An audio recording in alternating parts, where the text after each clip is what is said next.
আচলতে আমাৰ সকলোৰে গৌৰৱ, কিয়নো আমাৰ এই অঞ্চলৰ যে ৰঙালাও আমাৰ ভাৰতবৰ্ষৰ বাহিৰলৈ পঠিয়াব পাৰিছে আমাৰ কৃষকসকলক, আমাৰ খেতিয়কসকলক উৎসাহ দিবৰ কাৰণে আপোনালোকে আজি ভিডিঅ'টো শ্বেয়াৰ এটা কৰি দিব লাগিব, আন 10জনে জানিব পৰাকৈ, চাব পৰাকৈ। মই বৰ্তমান উপস্থিত আছোঁ তিনিচুকীয়া জিলাৰ কাকপথাৰ, ডিৰাক, পাৰৈ, থেপাবাৰী আৰু বগৈবাৰী এই অঞ্চলত। আৰু ইয়াতে আপোনালোকে দেখিছে এখন পঞ্জাৱতী গাড়ীত ৰঙালাও লোড হৈ আছে খুব ধুনীয়াকৈ। আৰু এই গাড়ীখন পঠাইছে এইকেইজন ককাইদেৱে, আপোনালোকে পঠাইছে ন? হয়। আপোনালোকে কিমান গাড়ী মান এতিয়ালৈকে পঠিয়াইছে?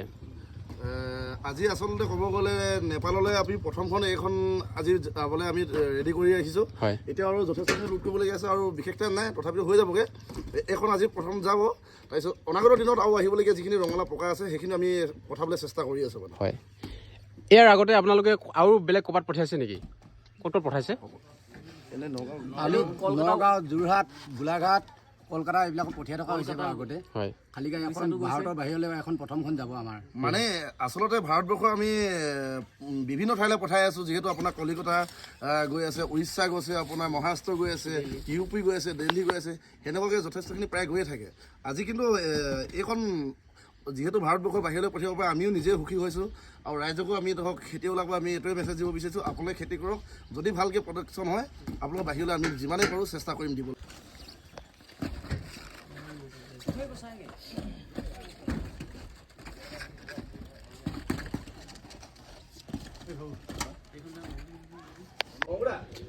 ইয়াত দেখিছে গাড়ী লোড হৈ আছে, প্ৰায় কিমান টন মান গৈছে এই গাড়ীখনত?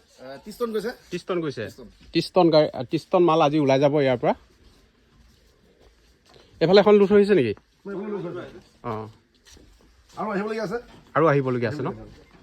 যিহেতু আমাৰ এই কাকপথাৰ অঞ্চলৰ ইউটিউবাৰ আমাৰ অনুপ ককাইদেউ, যিহেতু তেওঁ আমাৰ আজি যিখন নেপাললৈ যাবলগীয়া ৰঙালাওত ভৰ্তি হৈ থকা হুলচুকীয়া গাড়ীখন, তেওঁক আমি মাতিলোঁ এই অঞ্চলৰে কিবা এটা যাওক, মেছেজ এটা পাওক বুলি।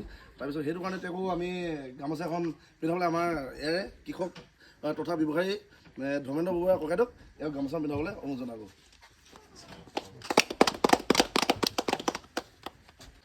কৃষকসকলৰ সন্মান সকলোৰে ঊৰ্ধত। আচলতে কৃষকসকলে মোক ইয়ালৈ নিমন্ত্ৰণ কৰিছিলে, মই আহিলোঁ আৰু এই ভিডিঅ'টোৰ জৰিয়তে মই অসমবাসীক জনাব বিচাৰিছোঁ যে আমাৰ এই অঞ্চলৰ কৃষকসকলে কিমান ৰঙালাও খেতি কৰে। আৰু কেৱল ৰঙালাও খেতি নহয়, আমাৰ এই অঞ্চলৰ বহুত কৃষক আছে, বহুত বিভিন্ন ধৰণৰ খেতি কৰে।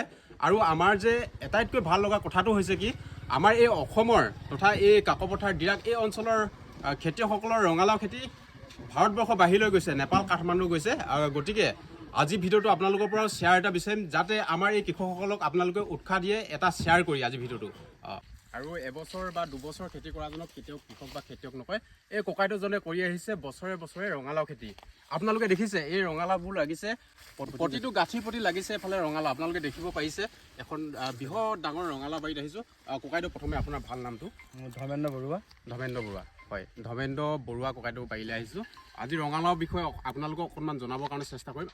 মানে আটাইতকৈ চমু খেতি হিচাপে ৰঙালাও খেতিটোৱে ভাল বুলি ভাবিছোঁ, কাৰণ কেলৈ 90 দিনৰ ভিতৰতে খেতিটো হৈ যায়। হয়, আজি ভিডিঅ'টো আপোনালোকে কেনে পালে জনাব। নেক্সট এটা পুনৰ ভিডিঅ' লৈ আহিম কেৱল ৰঙালাও খেতিৰ ওপৰত।